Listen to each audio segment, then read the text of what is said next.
बुद्धि का महत्व। एक बार की बात है, एक बहुत ही बुद्धिमान राजा था। उसका काफ़ी बड़ा साम्राज्य था। उसके राज्य में प्रजा हर तरह से खुशहाल थी।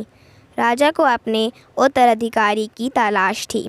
यद्यपि उस राजा के 3 बेटे थे, लेकिन राजा नहीं चाहता था कि पुरानी परंपरा को वह भी दोहराए और सबसे बड़े बेटे को ही गद्दी पर बैठाया जाए, बल्कि वह सबसे बुद्धिमान और काबिल बेटे को ही सत्ता सौंपना चाहता था।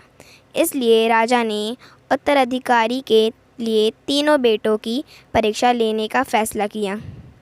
एक दिन राजा ने तीनों बेटों को अलग अलग दिशाओं में भेजा। उसने हर बेटे को सोने का एक एक सिक्का देते हुए कहा कि वे ऐसी चीज़ खरीदें जो पुराने महल को भर दे। पहले बेटे ने सोचा कि पिता तो सठिया चुके हैं, इस थोड़े से पैसे से इस महल को किसी चीज़ से कैसे भरा जा सकता है। इसलिए वह एक मैखाने में गया, शराब पी आया और सारा पैसा खर्च कर डाला। राजा के दूसरे बेटे ने इससे भी आगे सोचा।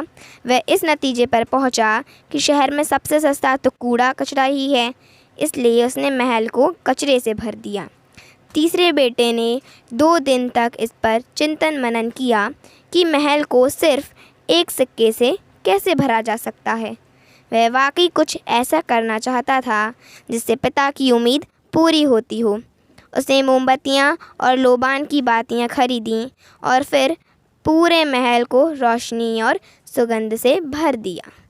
इस तीसरे बेटे की बुद्धिमानी से खुश होकर राजा ने उसे अपना उत्तराधिकारी बनाया। इस हिंदी कहानी से हमें ये सीख मिलती है कि बुद्धि से कुछ भी पाया जा सकता है। Thank you for watching. हमारे वीडियो को लाइक एंड सब्सक्राइब करना ना भूलें।